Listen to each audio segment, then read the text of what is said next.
Hello everybody, this is Carlos Montero from Paris. I'm so happy you are with us, and this is it. No more sports activities. They finish all the competition. Now we are waiting for the big finale, the closing ceremony, to say goodbye to Paris 2024 and welcome to LA 2028. We are going to be paying attention, but let's go to our people. As you can see, all the delegation are ready with the best clothes to do the closing ceremony, and I have the Telesur uniform. Thinking about that, we've been here for so long. But let's go with Eduardo Regonesi to see what Eduardo has for us in the show. Eduardo, how are you? Go ahead. Good, Carlos. How are you? I apologize. I changed my jersey. I had the Telesur jersey. I put my shirt on because we're going to the closing ceremony in just a couple of minutes. But earlier this morning, we were following our athletes, los nuestros, the Latin athletes that competed earlier this morning. We will tell you the results of that on the marathon and other sports that happened today to close Paris 2024 in sporting. And now we have to wait for the closing ceremony that's going to be later on tonight. Thank you, Eduardo. We'll be back with you in a second. The female marathon was amazing, an amazing finish, really close. Eduardo is going to give us all the details in a little bit. But now let's see Charlie. Charlie been talking to different tourists, people who were here watching the Olympics, and he has now it's going to give you an idea of what he's going to show us later in the show. Charlie, go ahead. How are you? Hi, Carlos. How are you? We are officially in the last day of the Olympics, so I decided to go around and ask people what their favorite moment was. So stay tuned because I'll be showing you guys some more. Thank you, Charlie. Charlie has the visitor's jersey, and I have the local jersey because I'm here at the stadium. Charlie's on the road, and Eduardo, he was wearing the jersey today, but now he's going to that great celebration, so he needs to change the clothes to the, I mean, there is a lot of expectation about how it's going to be, because honestly, the bar was really high with the opening ceremony. The same production company is working on the closing ceremony. People wonder what they are going to do. They can do something better than the opening. It's going to be tough. But let's talk to Eduardo before he leaves to the Stade of France, where it's going to be the place. Eduardo, before we saw the river, all the delegation coming down the river saying, now it's going to be like tradition is. It's going to be in a stadium where they do the track and field activities. Exactly, Carlos. Today it's a Stade de France, the biggest athletic stadium here in Europe, where it's practically our second house here, our second home for us in Telesur here in Paris. We've been covering a lot of sporting action there, but today is going to be the closing ceremony, the spectacle. We will talk about that in a little bit. I want to give you some results from the marathon, the female marathon that happened earlier this morning, where Sifan Hassan from Holland, she's originally from Ethiopia, but she represents Holland now. She won the gold medal with an epic finish. She said it, she sprinted. She told herself it's a 100-meter sprint, and she ran as fast as she could to take the gold. And she took it from another Ethiopian athlete, Asafa, and Kenya, Helen Obidi, took the bronze medal. Our people, the Latin athletes, Talia Valdivia from Peru finished in 18th spot, and Florencia Borelli from Argentina finished on the 21st spot. That was early this morning on the marathon. Another curious thing happened, this is a side note from the Olympics, because last night on the same field, on the same court that the marathon took place, there was an amateur marathon. It was called a marathon for everybody. It was a symbolic marathon where amateur athletes from all over the world came to run in the same footsteps of the professional athletes. They were able to compete in 42K and on 10K, marching through the streets of Paris, doing the same way that the athletes were competing on the male side and today on the female side. So it was very exciting for them. We talked to a couple of people on the streets that they gave us their impressions of this morning and what's the Olympics been in general. Let's hear from them.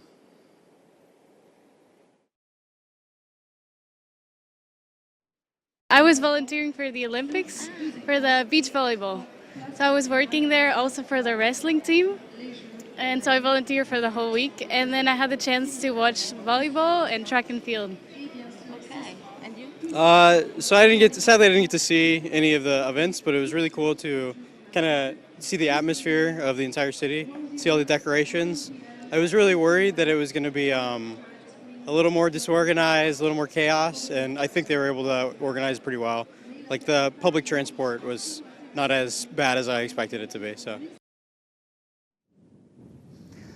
Well, he was talking about the public transportation, just so you get an idea, 42 kilometers of a city. It's a 42 kilometers race where you have to block off all the streets along the way, across a couple streets over. So it's a big mess for transportation. But the metro, the subway, was open 24 hours last night. It ran all through the morning so people could get by in metro. Using a car, using a taxi was very complicated. Now things are going back a little bit to normal. As we were saying, we're just now waiting for the closing ceremony. It's going to start at 9:30 local time. All the sporting action finished. The last sporting event was the final on basketball, where the United States defeated France 67-66. It was a very close game, and with this gold medal, the United States goes ahead of China on the medal board. They tied on gold medals, but overall they win. It's the first time ever that two nations are tied in the gold medal ranking. Of course, Carlos is going to be talking more about that. We are now going to the closing ceremony, as I said, 21:30 hours here in Paris. A lot of surprises. You mentioned it, Carlos, same production company. Artists from all over the world, Red Hot Chili Peppers, Billie Eilish, Snoop Dogg. Snoop Dogg's been to several competitions. He's been a hit in social media, participating in different sports.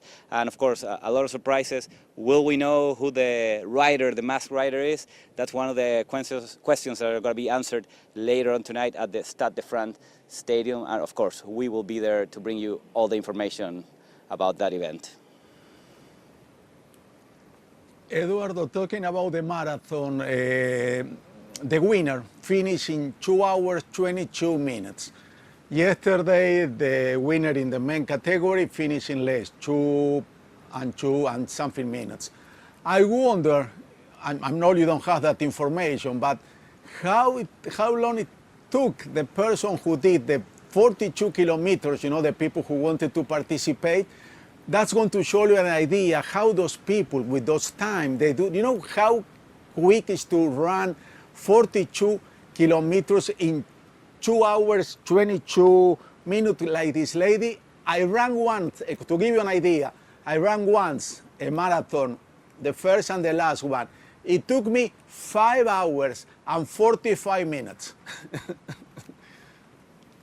Wow. Yeah, I cannot even imagine. I think anybody who is amateur and tries to go to the Boston Marathon, the London Marathon as an amateur, I think anything under 3 hours, 3 hours, 20 minutes is a good mark. So this is a whole hour less than those marks. Of course, these are professional athletes. I have a story with the marathon, Monica Regonese. She's my father's sister. She was in the Olympics in 1984. She finished on the 32nd position for the female Olympics. I only run behind the news stories because I'm not very good. I think I would take longer than you, Carlos, probably 6 hours to finish a marathon. Okay, thank you, Eduardo. I see you later tonight in our Spanish version, Los Nuestros, 5 o'clock Caracas time and 11 Paris time. See you in a little bit. Thank you, Eduardo. You know the great position we have here in Paris, the Telesur. We have, I mean, you see Eduardo, you see Charlie, you see me, but we have a lot of people working behind the camera that make this happen. But you are going to see different terraces when we look through this beautiful view. And when there is a nice terrace, you are going to see a television station. There are cameras and they are working. Because the Olympics absolutely is a big deal for the television. People, they want to watch, they want to follow their athletics. Not always the television business and the Olympics is a clean business. Why? Let's see that story.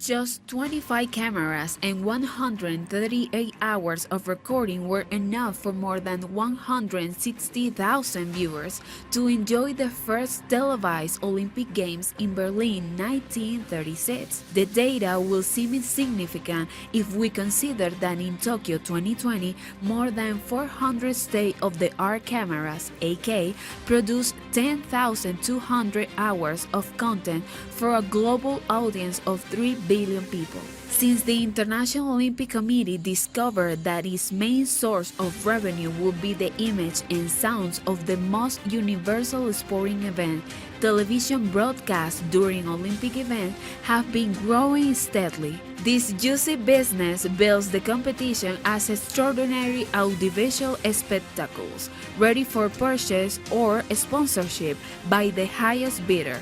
Large corporate emporiums are negotiating with the International Olympic Committee even in advance, as CBS, NBC, NHK, UIR, and ESPN are already doing to acquire the broadcasting rights until 2036 for more than $7 billion.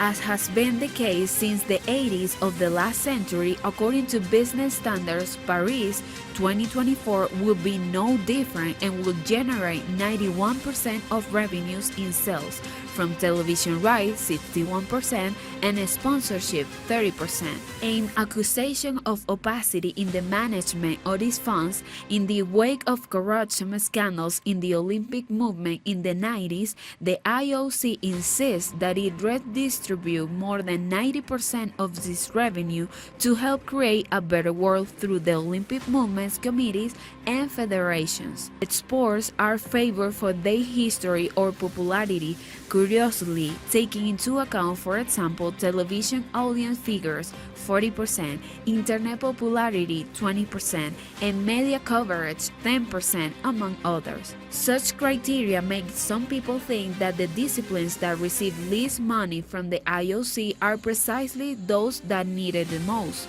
The last Olympic Games, for example, generated some $13 billion, and given the difficulty of rigorously tracking the IOC total revenue and its redistribution route, suspicion of corruption scandals such as that of Tokyo 2020 for sponsorship contracts remain.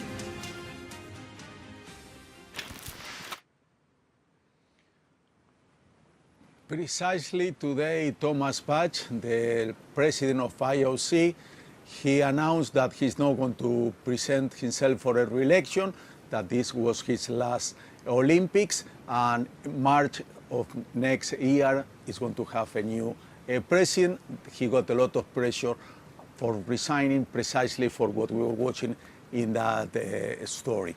Now let's talk about our relation in the sport, people from our region who make us look great in the Olympics. You know, Mexicans are good diving. They never Olympic, they have some medal for diving, but the best one diver is Joaquin Capilla. Joaquin Capilla, maybe you don't know him, but he competed in London 48, Melbourne 56. His specialty was to jump from 10 meters diver. It's amazing. How far is 10 meters? Look in the story.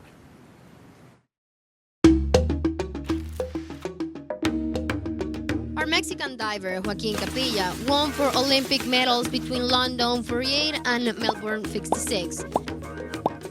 His specialty, the 10-meter jump, is equivalent to jumping from the height of a 4th floor. In the year 2000, and not precisely in the Sydney Olympic, The Argentine musician Charlie Garcia jumped from the 7th floor of his hotel in Mendoza to the pool in the ground floor. It is one more feat for our people.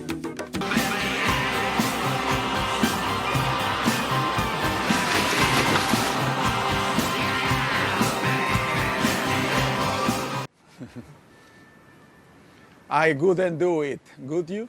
I don't know. Okay, last day of the Olympics. What do you think? Did you like it? Did your country did okay? It did not so okay. What people here who were in person in Paris think about that? Charlie went out to the streets and asked people, what do you think? Do you like the Olympics? Charlie, go ahead. What did I tell you? Hi Carlos, how are you? The Olympics are finally over. There's been so many moments, there's been memes, there's been love stories, and Olympic pins. So I decided to ask the people what their favorite part of the Olympics was. Listen to them. Everything. Every Olympic game, every sport was incredible. Really incredible. Was it your first Olympics? Yeah, my first Olympics. And what did you think of it? I never lived something like this. Just when you are here, that's an amazing feeling. What's been the best moment of the Olympics? It was yesterday night when we had the Marathon pour tous, where my brother was able to run, and it was his first marathon. So it was very exciting for us to be here, to be representing the country. Well, he did, and it was very exciting for us. So was really excited. It was my first marathon. So all the previous work was really hard, and tonight was so the last night was amazing because the lights, the music, everything was completely crazy, and the most incredible experience. And we saw the champions in the Stade de France and the Club France yesterday with the volleyball team, I think, and all the people just clapping and singing for French team. Are you guys happy that the Olympics was here in France, or are you not a fan? Oh, we are a fan. Yeah, because we came in Paris in 2017 for a meeting of athletics, and we said that we will be back for Paris for the Olympic Games, and we are here today, so it's cool. Well, there you have it, Carlos. It seems like everybody had a great time.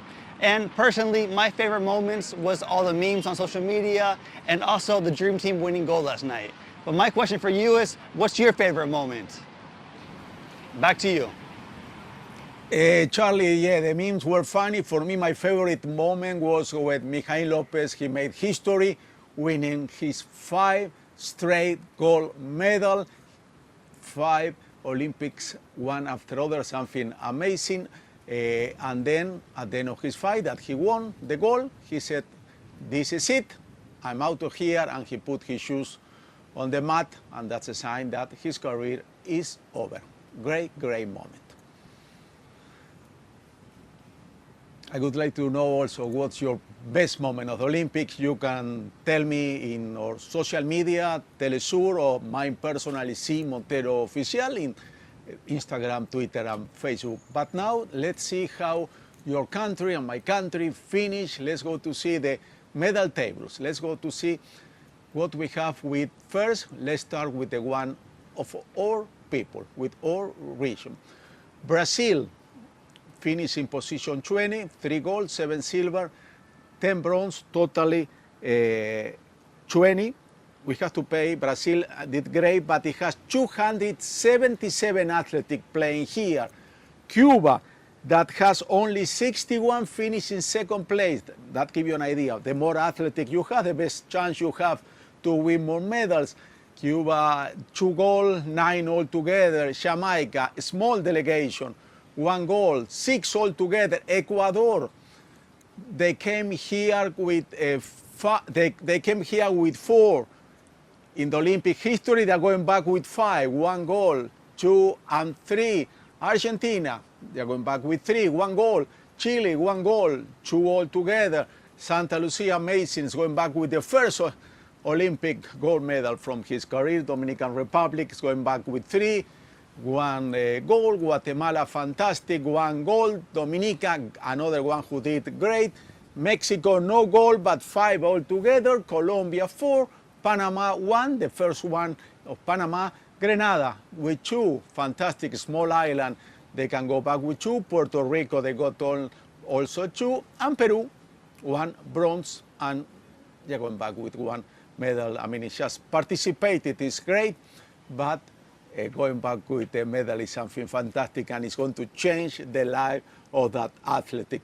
In the main one, USA, talking about gold, they finished tied with China, gold, but if you count the bronze and the silver, USA was ahead of the people of China, 40 and 14 gold, but because the USA has 44 silver and 42 bronze, is in first place. China, it has the same amount of gold and 91. Japan number 3, Australia number 8, 5 the home team number 5, and the one who's missing here, always they have a big standard here in the Olympics, is Russia. They didn't allow Russia to compete, Russia and Belarus, for what's happened in Ukraine. But ladies and gentlemen, this is it.